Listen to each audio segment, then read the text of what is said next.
बहरहाल Arvind Kejriwal road show करने वाले, देखिए Shahzad, with all the cynicism kept aside, court ने सीबीआई को जो बोला दैट्स वेरी सीरियस। आप उसका एक पैराग्राफ उठा रहे हैं, आम आदमी पार्टी दूसरा पैराग्राफ उठा रही है, जनता विजुअल्स देख रही है।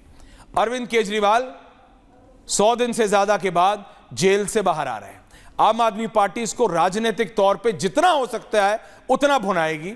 आप नहीं रोक सकते उनको। अगर आप होते तो आप भी भुनाते।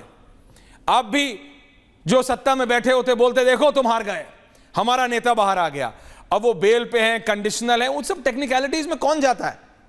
जनता नहीं जाती। आप जानते हो ये पिक्चर चलता है कि अरविंद केजरीवाल जेल से आने के बाद दोनों हाथ उठा के बोल रहे हैं जेल की सलाखें मेरा कॉन्फिडेंस नहीं तोड़ सकती। This is what they are going to portray.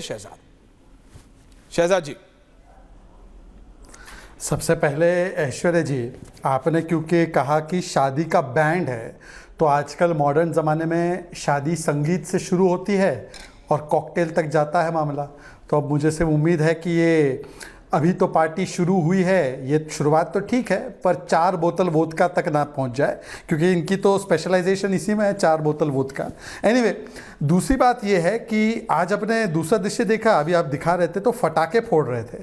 भाई कल हिंदू समाज को बोला गया कि प्रभु श्री राम के आगमन पर दिवाली के पटाखे नहीं फूटेंगे, पर इनके शराब घोटाले में अपराध मुक्त नहीं हुए हैं, केवल बेल मिली है, कंडीशनल बेल मिली है। तब केजरीवाल के आगमन पर एक शराब घोटालेबाज के जो अभियुक्त है, अक्यूज है, उनके आगमन पर तो पटाखे फूटेंगे, पर प्रभु श्री राम के आगमन पर नहीं फूटेंगे। चलिए छोड़ देते। पर मैं आज बहुत खुश हूँ ऐश्वर्या, पता है क्यों? मैं जब आ रहा था, अभी आपके शो में पहुँच नहीं पाया स्टूडियो, पर मैं एक आम आदमी पार्टी के कुछ समूह को मिला। वो नारे लगा रहे थे, ये तस्वीर दिखाते हुए, कैमरामैन फोकस करना, वो नारे लगा रहे थे सुप्रीम कोर्ट मुर्दाबाद, सुप्रीम कोर्ट मुर्दाबाद। ये फोटो थी चीफ जस्टिस ऑफ इंडिया की पीएम के साथ गणेश आरती करते हुए। तो मैंने वो आम आदमी पार्टी वालों को रोका, मैंने बोला अरे रुको रुको रुको रुको, आपके जो नेता है उनको बेल मिल गई। तो तुरंत उन्होंने पोस्टर फाड़ के फेंक दिया और नया पोस्टर निकाला, सुप्रीम कोर्ट जिंदाबाद, सुप्रीम कोर्ट जिंदाबाद। मैंने बोला वाह, 24 घंटे में वक्त बदल गया, जज्बात बदल गए, हालात बदल गए, लोकतंत्र बहाल हो गया। मतलब 24 घंटे पहले लोकतंत्र को कोसा जा रहा था, ये chief justice of India supreme court बिक गया था, और 24 घंटे बाद सुप्रीम कोर्ट बहाल हो गया। तो मैं तो इतना खुश हूं आज डेमोक्रेसी हैज बीन सेव्ड, क्योंकि अरविंद केजरीवाल को, जैसे लालू प्रसाद आपके खुश होने का एक और कारण है, जैसे इंजीनियर राशिद को भी बेल मिली है। नहीं शहजाद जी, आपके खुश होने का एक और कारण है। देखिए अरविंद केजरीवाल बाहर आएंगे, आप उस पर प्रतिक्रिया देंगे कि नहीं मुझे नहीं पता। मैं तो खुश हूं। नहीं, अरविंद केजरीवाल बाहर आए हैं, आपका फायदा है, आपका तो पॉलिटिकल फायदा है। हरियाणा में अभी आप बोलेंगे कि आप बिल्कुल मेजॉरिटी से आ रहे हैं, आप नहीं आ रहे थे, सिचुएशन आप भी जानते हैं हरियाणा की। लेकिन अभी अरविंद केजरीवाल के आने से क्या होगा? कांग्रेस का वोट कटेगा, राहुल गांधी का वोट कटेगा, तो आप तो पॉलिटिकली फायदे में होंगे। कांग्रेस रो रही है, कांग्रेस कह रही है गलत टाइम पे बेल मिल गई, कांग्रेस कह रही है, कांग्रेस के नेता of the record of the camera कह रहे हैं अरे भाई गलत टाइम पे बेल मिल गई, 100 दिन हो गए थे, 120 हो जाते, 20 दिन बाद दे देते। ऐसा है,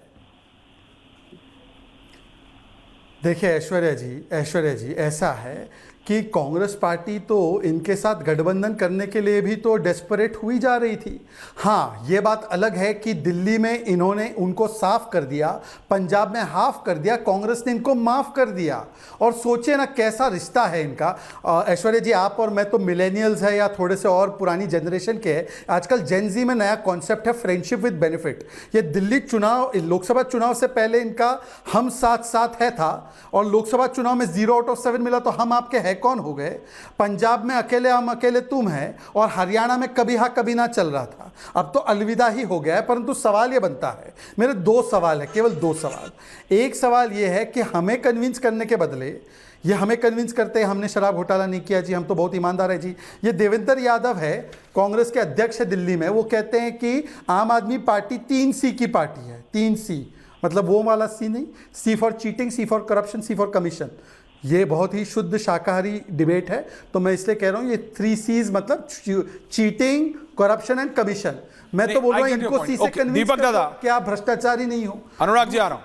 ओके, आपको अच्छा ही पॉइंट अच्छा ही लगेगा। Okay, point taken. Can I have all the 4? अनुराग भदौरिया जी, दीपक दादा आ रहा हूँ। लेकिन अनुराग भदौरिया, सुबह से आप कहाँ ट्रैवल कर रहे हैं गुरुजी? मैंने आपको 1-1:30 बजे भी चैनल में आप थे, तब भी आप गाड़ी में थे, अभी भी गाड़ी में है। क्या सीधा मतलब लंदन ही जाके रुकोगे? बीच में रुक ही नहीं रहे हो कहीं? अरे कहीं तो रुको अनुराग भदौरिया। सुबह 1 बजे भी डिबेट में, गाड़ी में डिबेट पे थे, अभी भी गाड़ी में डिबेट है। क्या हो रहा है भदौरिया साहब? सुनिए, देखिए, हाँ। सवाल ये है, कहाँ घूम रहे हैं? बीजेपी की हालत ये हो गई है कि इन्होंने जो अपनी एजेंसियों का दुरुपयोग किया था, हाँ। पहले कहते थे अगर कोई गलत नहीं किया तो बेल क्यों नहीं मिल रही है, अब बेल मिल गई तो कह रहे हैं कि बेल जो मिली है वो कंडीशनल है। अरे भाई, उसने सुप्रीम कोर्ट के जज साहब ने साफ साफ बोला है कि सीबीआई को पिंजड़े का तोते से बाहर निकलने की जरूरत है। हाँ, बोला। इससे बड़ा तमाचा और क्या हो सकता है?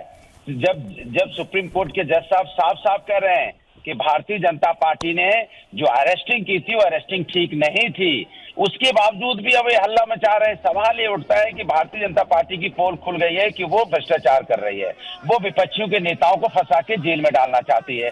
ये परंपरा जो भारतीय जनता पार्टी शुरू की है ये ठीक नहीं है।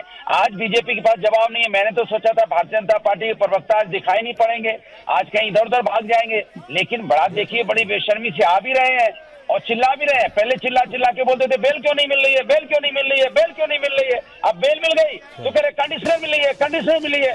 कल फिर जाएंगे, सुप्रीम कोर्ट से आदेश मिल जाएगा कि नहीं अपने दफ्तर भी जा सकते हैं। फिर क्या कहेंगे?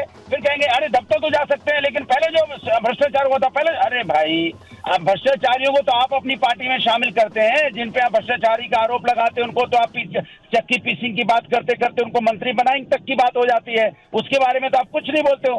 भारतीय जनता पार्टी के पास अब कुछ कहने को बचा नहीं है। देश की जनता भारतीय जनता पार्टी के संस्कृति को समझ गई है। वो समझ गई है कि भारतीय जनता पार्टी धर्म के नाम पे राजनीति करती है। इनको विकास की राजनीति नहीं करना, झूठे फंसाना है, फिर अपनी सरकारी एजेंसियों का दुरुपयोग करना है। अब तो सर्वोच्च न्यायालय ने साफ साफ बोल दिया, उसके बावजूद भी इनके समझ में नहीं आ रही। सर्वोच्च न्यायालय ने नहीं बोला क्या कि समझ में आ गई ना, तोता का पिंजरा नहीं हो सकती, उससे बाहर निकल। अनुराग जी आपके समझ में आ गई ना। अभी जब अरविंद केजरीवाल जाके राहुल गांधी के खिलाफ वोट मांगेंगे तब मैं आपसे पूछूंगा कि ये कौन सा इंडी अलायंस है। बाय द वे, समाजवादियों की गाड़ी बहुत बड़ी है यार, समाजवादी नेताओं की। ये सुबह से जिस गाड़ी में आप घूम रहे हो, ये इसमें आगे पीछे बहुत जगह है। कोई नहीं, अभी सब पता लग जाएगा। दीपक दादा, शहजाद जी, दीपक जी, बीजेपी कह रही है कि देखो मुख्यमंत्री अभी भी जेल में है, अरविंद केजरीवाल बाहर आए हैं। आम आदमी पार्टी कह रही है look, there was no liquor scam, everyone is out. Vijay Nair से लेके मनीष सिसोदिया से लेके अरविंद केजरीवाल, कुछ था ही नहीं। पॉलिटिक्स कुछ और कह रही है। अरविंद केजरीवाल आके हरियाणा में किसका वोट काटेंगे, अलग ही चल रहा है खेला। इंडिया अलायंस में अलग ही कुछ अलायंस चल रहा है। दीपक चौरसिया, 3 people पॉलिटिक्स कुछ और कह रही है। अरविंद केजरीवाल आके तो हरियाणा में किसका वोट काटेंगे, अलग ही चल रहा है खेला। थोड़ा डिले है। एक लाइटर नोट से शुरू करूंगा। ऐश्वर्या, अपनी बात आपने अनुराग भदौरिया की गाड़ी का जिक्र किया। अनुराग भदौरिया की जो गाड़ी है ना, वो अनुराग भदौरिया के दिल की तरह बड़ी है, इसलिए आप उनकी बड़ी गाड़ी देखकर किसी तरह का संदेह मत करिए। वो लखनऊ से चले हैं, एक्सप्रेस हाईवे जो अखिलेश जी ने बनाया, और सीधे दिल्ली आकर पहुंचेंगे और उसके बाद सीधे संसद भवन के अंदर आपको दिखाई देंगे। तो आप अनुराग भाई पर किसी भी तरह का डाउट मत करिए। लेकिन मैं एक बात यहाँ कहना चाहूंगा, देखिए राजनीति में जब आरोप लगते हैं ना, तो धुआं वही होता है जहां पर कोई ना कोई आग या कोई ना कोई चिंगारी जरूर होती है। तो अगर मैं ये मान लूं कि लिकर स्कीम हुआ ही नहीं, तो फिर 177 दिन तक मनीष सिसोदिया, माफ कीजिएगा, ये तो मानते हैं कि एक्सप्रेसवे अच्छा है सिसोदिया जी, इसके अलावा देखिए एक्सप्रेसवे पे कितने अच्छा लाइव हो रहा है दादा, ये तो मानिए। दीपक जी, बात आज बेल मिली है, एक्सप्रेसवे पे लाइव कितना अच्छा हो रहा है, देखिए तो मानिए। सुप्रीम कोर्ट ने सेट असाइड कर दिया? बिल्कुल नहीं, ऐसा बिल्कुल नहीं हुआ है। लेकिन मैं आज एक बात जरूर कहना चाहूंगा हमारे न्यायपालिका को कि काश न्यायपालिका एक आम आदमी के केस को भी उसी तरह ट्रीट करती अगर वो किसी केस में फंसा होता और सुप्रीम कोर्ट से लोअर कोर्ट का काम का बेल मांगने जाता, तो सुप्रीम कोर्ट आम आदमी को उसी तरह प्रायोरिटी पे बेल देती जिस तरह से उसने अरविंद केजरीवाल जी को दी है। लेकिन हाँ, मैं इतना जरूर यहाँ पर कहना चाहूंगा कि दोनों के अपने अपने नैरेटिव हैं, दोनों अपना नैरेटिव गाएंगे, दोनों अपना अपना नैरेटिव बजाएंगे।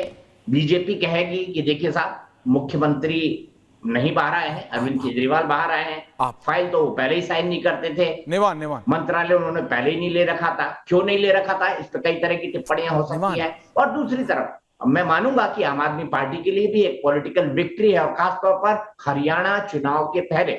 जहां तक हरियाणा चुनाव की बात है ऐश्वर्या, क्या आपको लगता है कि हरियाणा चुनाव में कांग्रेस को कोई बड़ा नुकसान आम आदमी पहुंचा पाएगी? तो अभी तक मेरी जितनी बातचीत हरियाणा के अंदर तमाम लोगों से हुई है, मुझे फिलहाल इस बात की संभावना कम दिखती है। हाँ, अरविंद केजरीवाल वहां जाकर किस तरह का टेम्पो बनाते हैं, किस तरह का कैंपेन करते हैं, बाकी चीज इस पर डिपेंड करेगी। लेकिन मैं आम आदमी पार्टी के प्रवक्ता से कहना चाहूंगा कि मालिक वो थोड़े बहुत फटाके जो आज चले थे ना, तो इस बार धनतेरस, दिवाली, गोवर्धन पूजा में हर इंसान को एक एक पटाखा चलाने की परमिशन तो प्लीज दे दीजिएगा। मैं सिर्फ इतना कहना चाहता हूं, क्योंकि आज अरविंद केजरीवाल जी तिहाड़ जेल से छूटे, बैन है फटाखा चलाना। ये आदेश पर भी हस्ताक्षर अरविंद केजरीवाल ने किए थे, लेकिन खूब अच्छी आतिशबाजी हुई। तो प्लीज आम आदमी पार्टी के प्रवक्ता जी जवाब दे दीजिए कि क्या हम जैसे लोगों को आम आदमी के दिल्ली के एक एक या दो दो पटाखे छोड़ने की अनुमति दे दी जाएगी?